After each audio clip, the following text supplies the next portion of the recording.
Hello friends, तो कैसे हैं आप सब। अगर आपको मेरा वीडियो पसंद आए तो उसे लाइक करें, सब्सक्राइब करें एंड कमेंट में ज़रूर बताएं।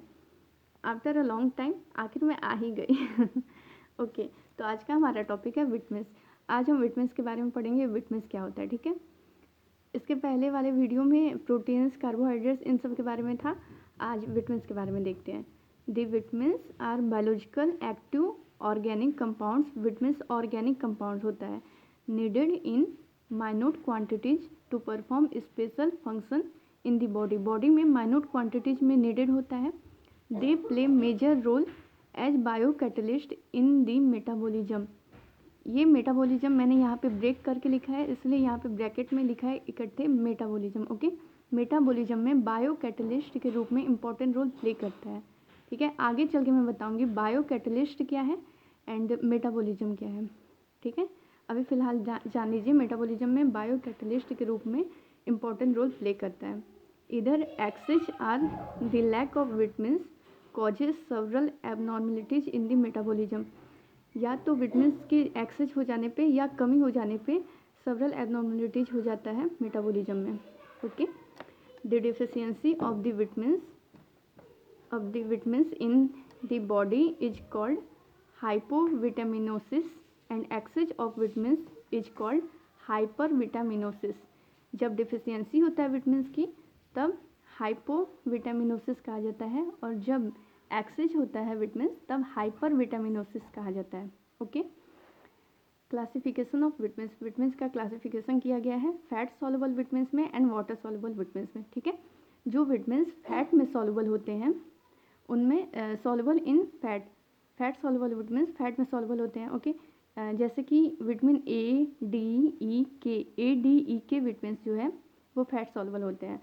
एंड वाटर सॉल्युबल विटामिन्स जो वाटर में सॉल्युबल होते हैं, example vitamin C and B complex. Okay, B C होते हैं water soluble. The vitamins can only be manufactured by green plants के ही द्वारा मैन्युफैक्चर्ड हो सकते हैं। एनिमल ह्यूमन बॉडी में तो रेयरली ही होते हैं। Animal tissue is incapable of storing the vitamins and hence it is required every day along with the food.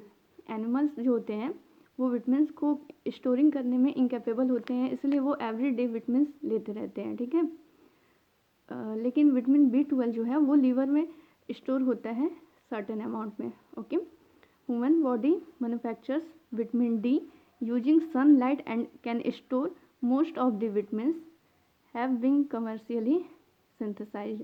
Human body जो होता है वो विटामिन डी लेता है, मैन्युफैक्चर करता है। ठीक है, सनलाइट के हेल्प से।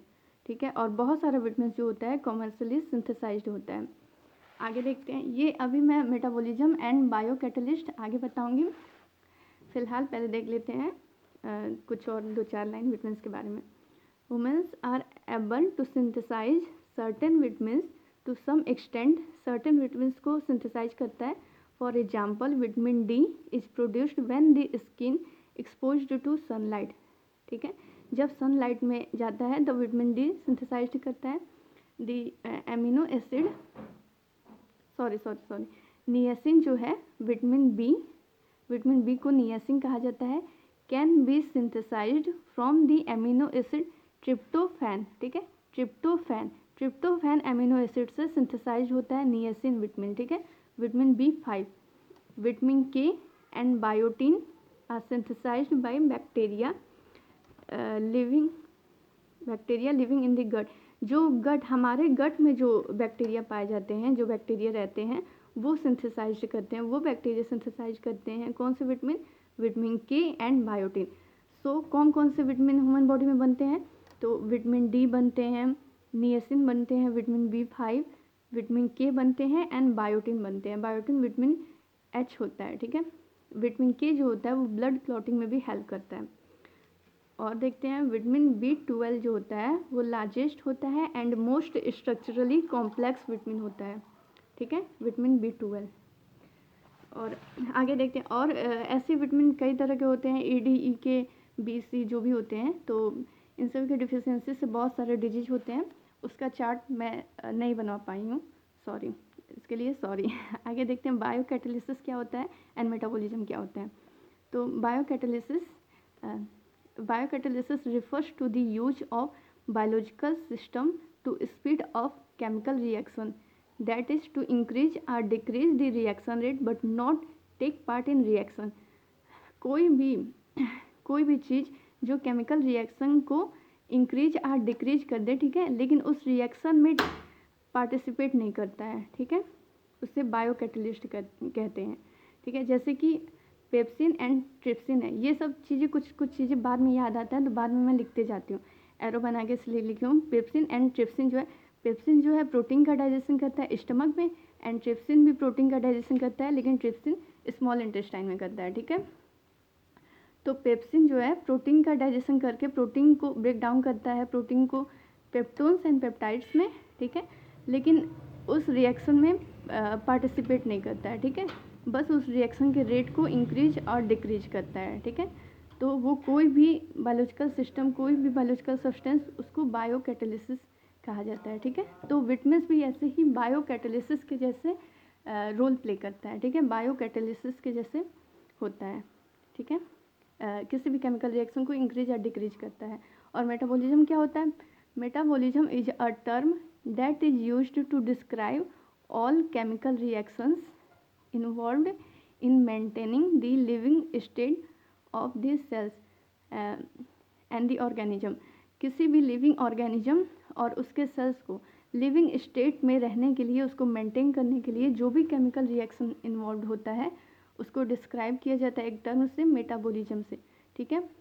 तो मेटाबॉलिज्म मतलब मेनली कोई भी केमिकल रिएक्शन जो भी लिविंग ऑर्गेनिज्म में परफॉर्म होता है, उसके सेल में परफॉर्म होता है, उसको लिविंग स्टेट में मेंटेन करने के लिए उसको मेटाबॉलिज्म कहा जाता है, ठीक है। Metabolism can be divided into 2 categories, 2 categories में डिवाइडेड किया जाता है, catabolism and anabolism. Metabolism mainly catabolism plus anabolism ही होता है, यानी कि कोई भी केमिकल रिएक्शन जिसमें ब्रेकडाउन हो या फिर किसी चीज़ का सिंथेसिस हो उसको मेटाबॉलिज्म कहा जाता है। केमिकल रिएक्शन जो भी इन्वॉल्व होता है बॉडी में लिविंग ऑर्गेनिज्म को मेंटेन करने के लिए, ठीक है, सेल को लिविंग स्टेट में मेंटेन रखने के लिए। तो कैटाबॉलिज्म क्या होता है?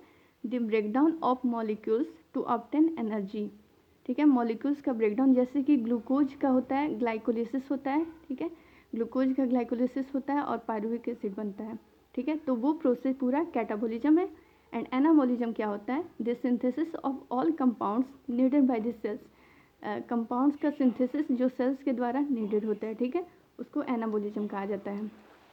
और यही पहले लाइन में यही दिया था, जो विटमिन्स जो है वो मेजर रोल प्ले करता है एज बायोकैटलिस्ट के रूप में इन दी मेटाबॉलिज्म। मेटाबॉलिज्म में बायोकैटलिस्ट के रूप में इंपॉर्टेंट रोल प्ले करता है। जैसे कि कोई भी केमिकल रिएक्शन होता है सेल्स को लिविंग स्टेट में मेंटेन रखने के लिए, उस केमिकल रिएक्शन में बायोकैटलिस्ट के रूप में हेल्प करता है, उस केमिकल रिएक्शन को इंक्रीज और डिक्रीज करता है, ठीक है। तो ये रहा पूरा विटमिन्स के बारे में जो भी डिटेल रहा मैंने बता दिया। आगे नेक्स्ट वीडियो में देखेंगे मिनरल्स एंड वाटर्स के बारे में। Thank you.